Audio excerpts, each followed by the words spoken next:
Hello everyone and welcome to Mac's Man Cave. I'm your host Mac, as you may have realized.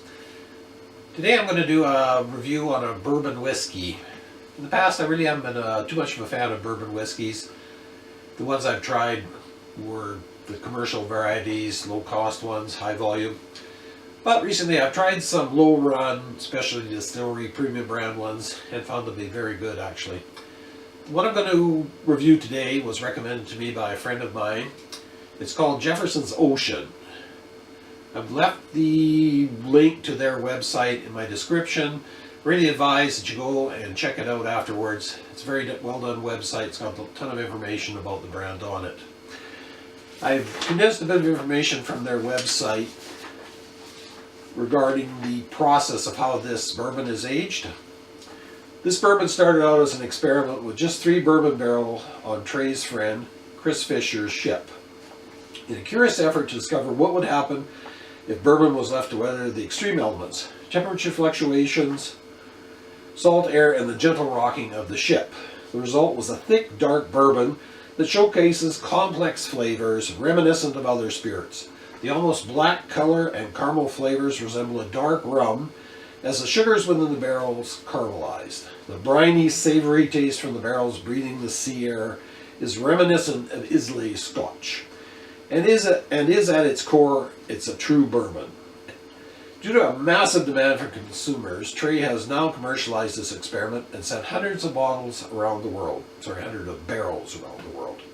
Each voyage of Jefferson's Ocean typically crosses the equator 4 times, visits 5 continents, and over 30 ports on an average sailing.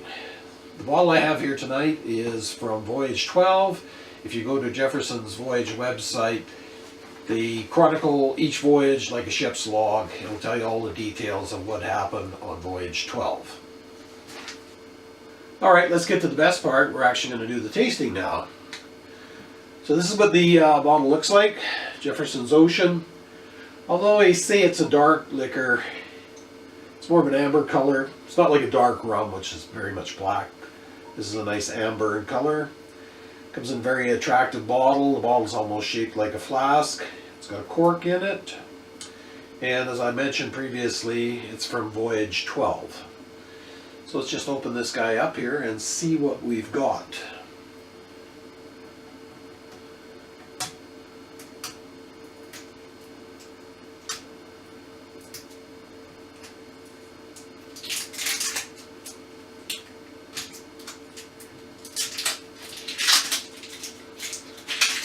That aside.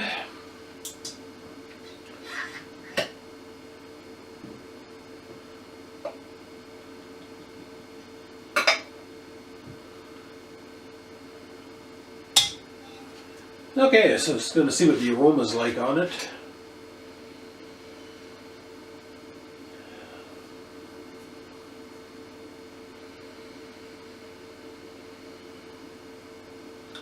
It's got a very subtle aroma. It doesn't have an overpowering aroma. I think it's just a power suggestion, but I can almost catch hints of salt in the smell of it. I'm not sure that I'm actually smelling that or it's just a power suggestion. But it definitely has a pleasant aroma.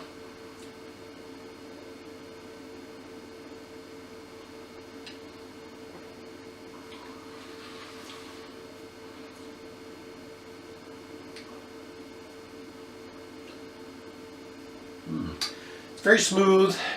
It doesn't produce, what I found with those cheaper bourbons, you get quite a after sensation, a burning after sensation. This is very smooth on the palate initially.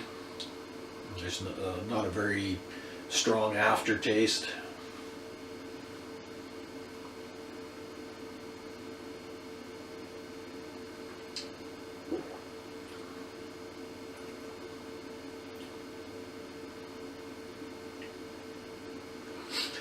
Yeah, I think it's fair to say it's got a bit of a smoky flavor to it.